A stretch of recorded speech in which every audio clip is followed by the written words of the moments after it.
Hi, everybody. It's Mike from Here the Watchmen. We're back with you today with another exciting episode of the Watchmen Report. We have a man that I met at Operation Classified. My wife Jeannie met him there, and we're fascinated by his work.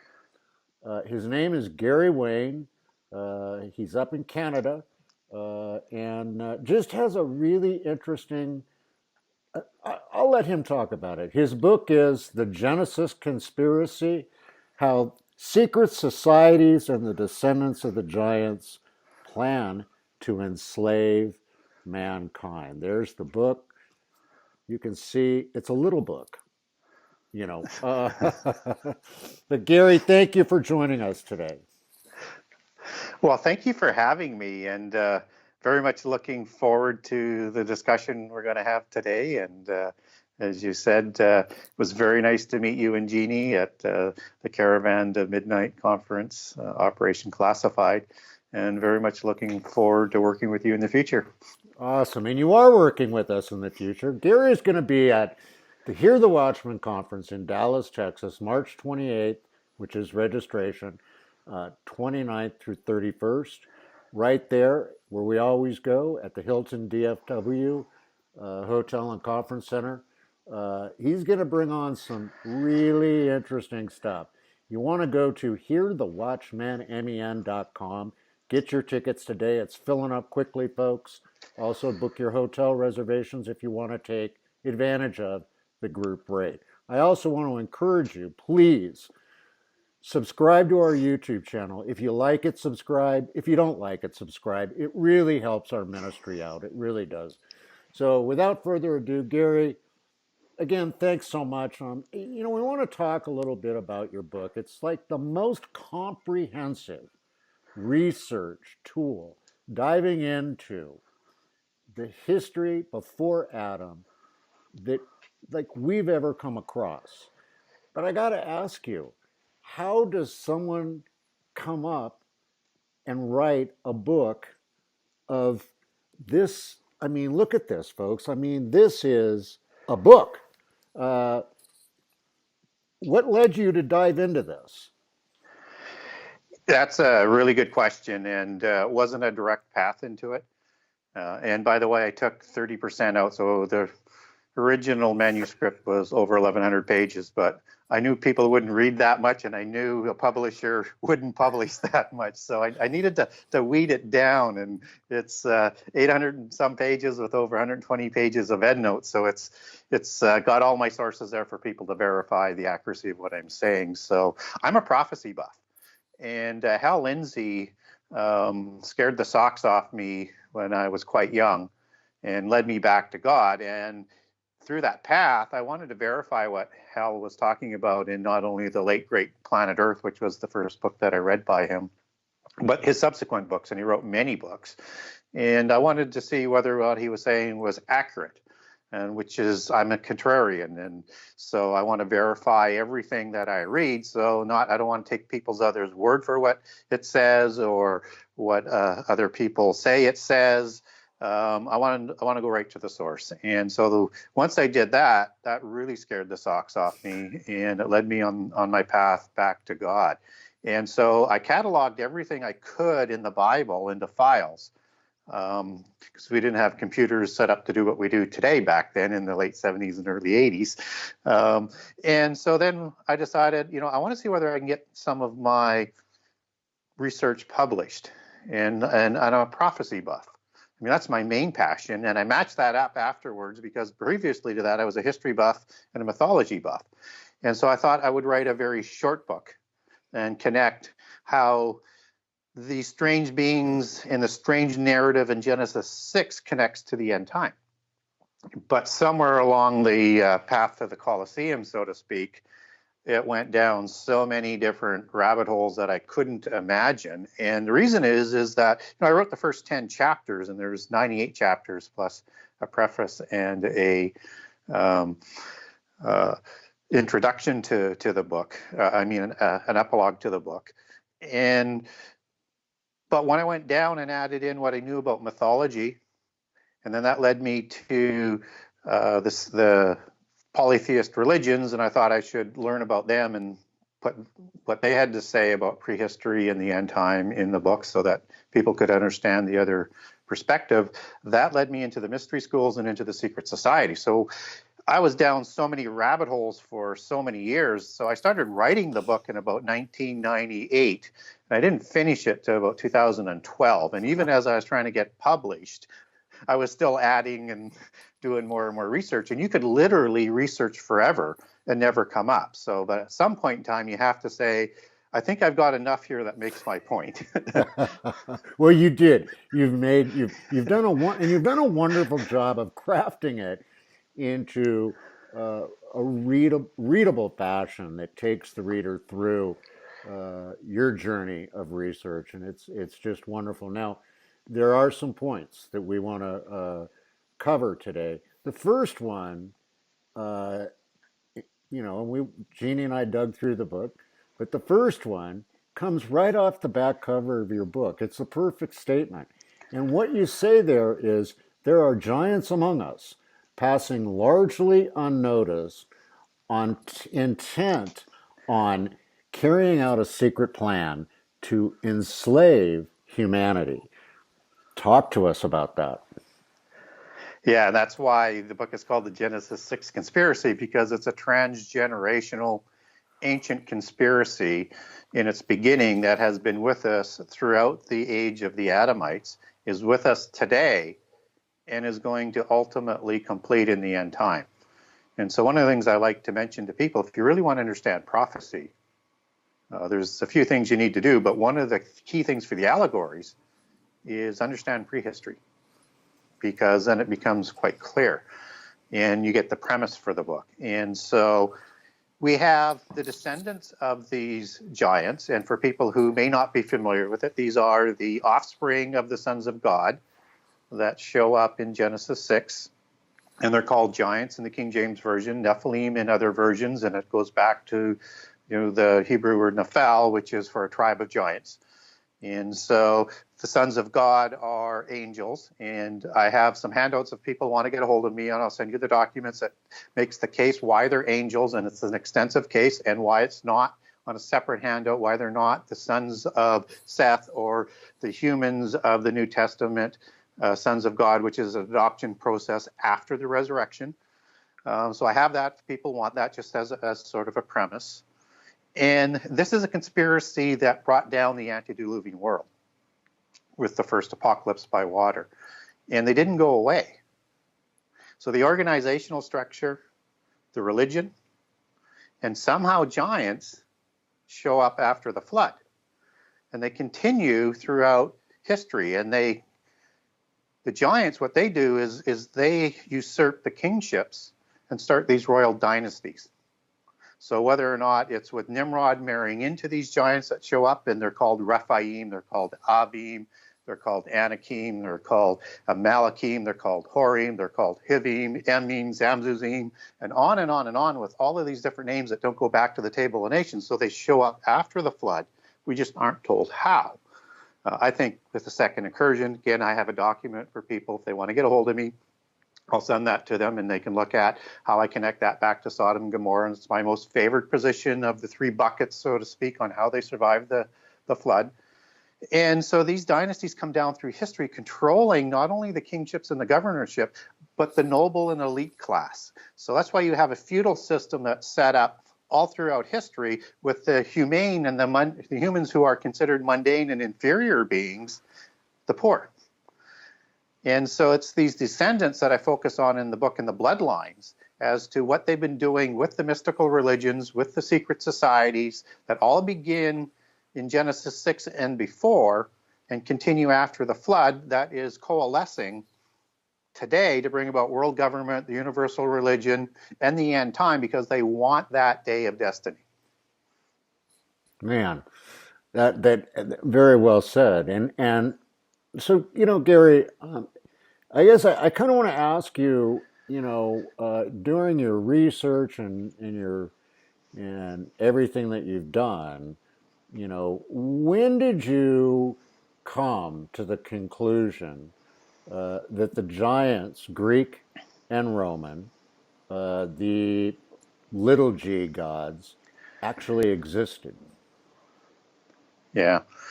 Well, as I said earlier, I'm a history buff and a mythology buff before I came back and became a biblical buff and a prophecy buff and born again. And so I was aware of all of these stories out of polytheism, whether it's part of the religion or it's part of the mythologies. But I never connected them to what was said in the Bible. And I wasn't sure what that was all about.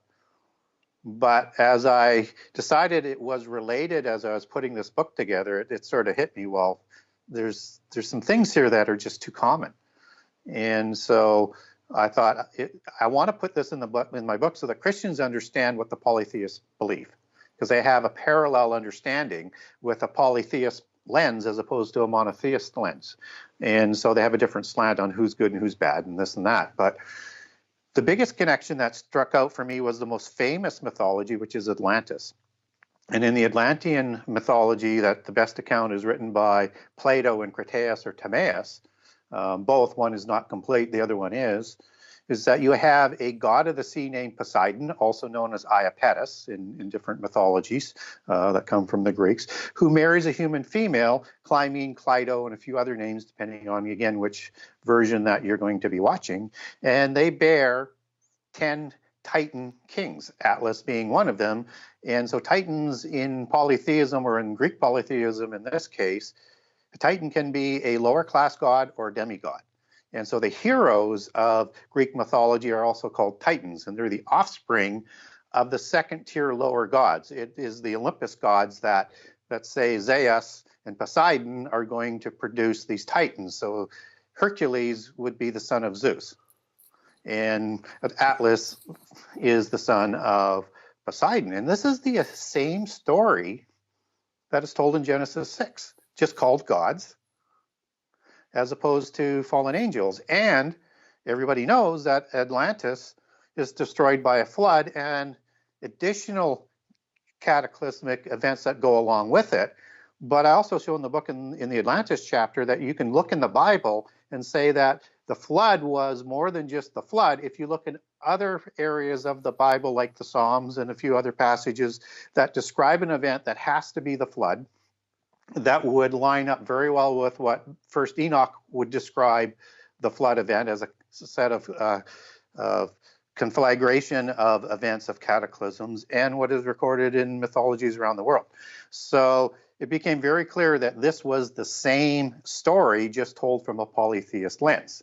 Now, in the polytheist lens, they have good Nephilim and bad Nephilim. Well, for me, they both worship the pantheon of gods. So it's like white magic, black magic, who cares? They still worship the fallen angels. So that's when it came in. And then as I layered in every other event in detail around the world that's recorded, I found out they're telling the same story, again, from the polytheist lens. So if you roll that forward to the most famous one, the Epic of Gilgamesh, that is used in schools to teach people that the Bible isn't true, on the surface, it looks like the Noah story on the macro level, but on the details, it's not. It's a survival story, whether it's true or not, of how giants crossed the flood on another ark, because Gilgamesh is 2/3 God and 1/3 human, born from the gods. The person that's with him, Enkidu, or Enkidu, depending on which transliteration you're going to use and version you're going to read on Gilgamesh, he's also 2/3 God, 1/3 human. And the flood story, which is told in the Epic of Gilgamesh, is Utnapishtim or Ziusudra, two names that are used for him, and his whole family are on there, and they're all 2/3 God, 1/3 human. This is a Nephilim ark story. This has nothing to do with Genesis and Noah.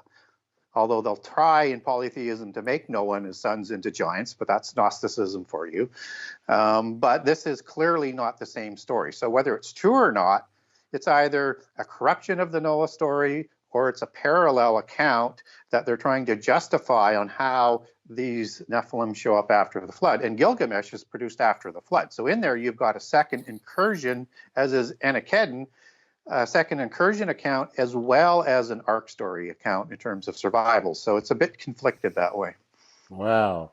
Interesting, very interesting. Now, Gary, in your mind, I mean, do you believe that Atlantis did exist? Yeah, I think there's a good possibility that it existed. I think the biblical characters that we see in Genesis originally probably show up from a Sumerian type of civilization, antediluvian Sumerian. But it doesn't say in the Bible that there weren't other civilizations, Hmm. because it's not concerned about that. It's the Bible is telling us a story of a people, the Adamites, and then the Israelites, and their trials and tribulations through their holy covenants with our God.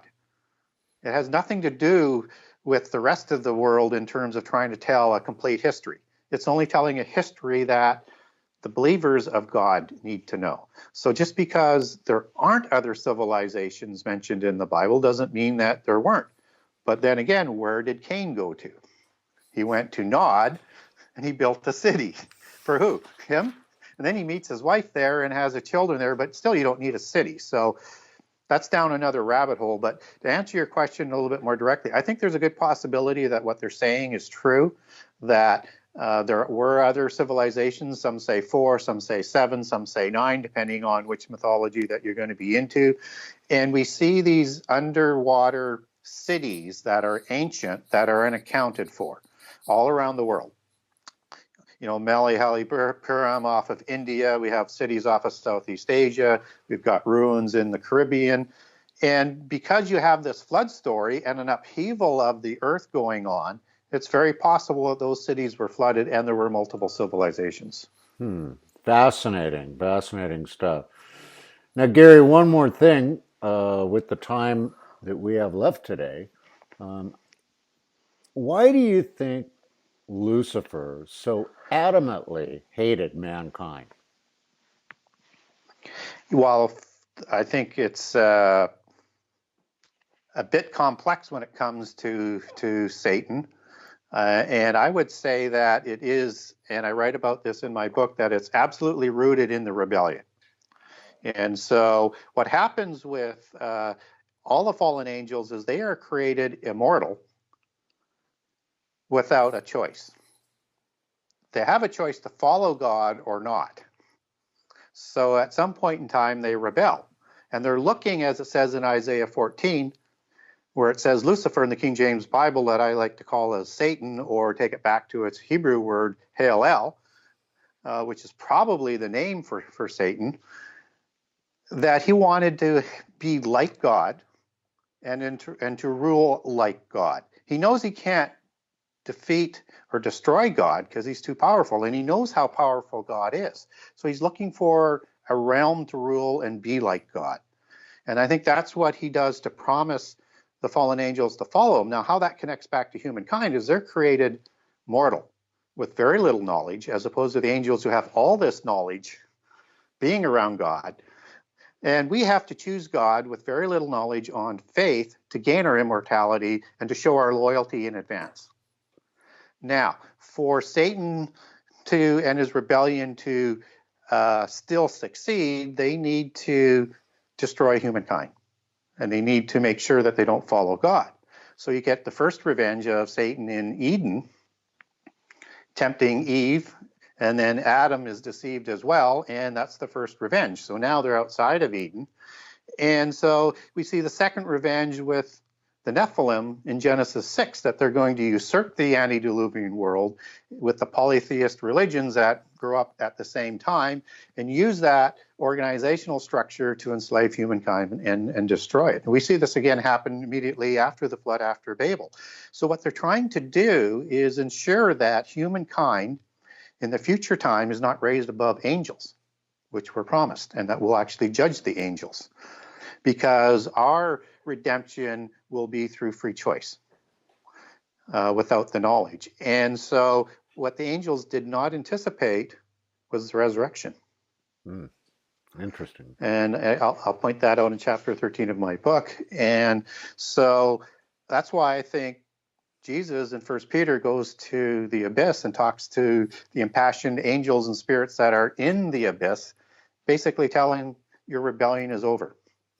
When I rise on the Sunday, that means those who choose God will be raised. Your rebellion is over.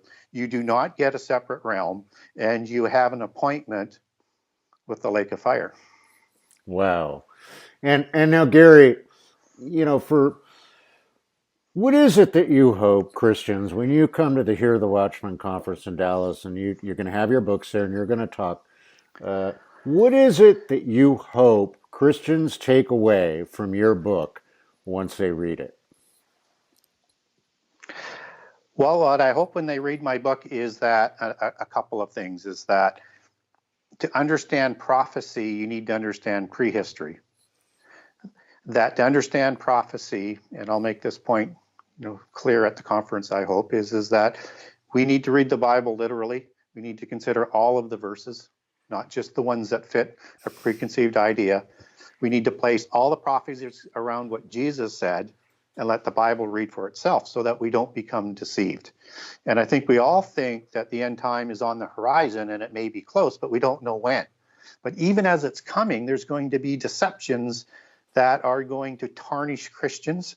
And people are going to be pointing, this is Antichrist, this is false prophet, and on and on. We see that today. And all that does, when we get ahead of ourselves, is fog up the message of the end time, so more people will be deceived. So we need to understand prophecy clearly, and we need to be patient so that we don't get discredited, so that we can help save as many people as possible by bringing them to God and to be saved before the wrath comes.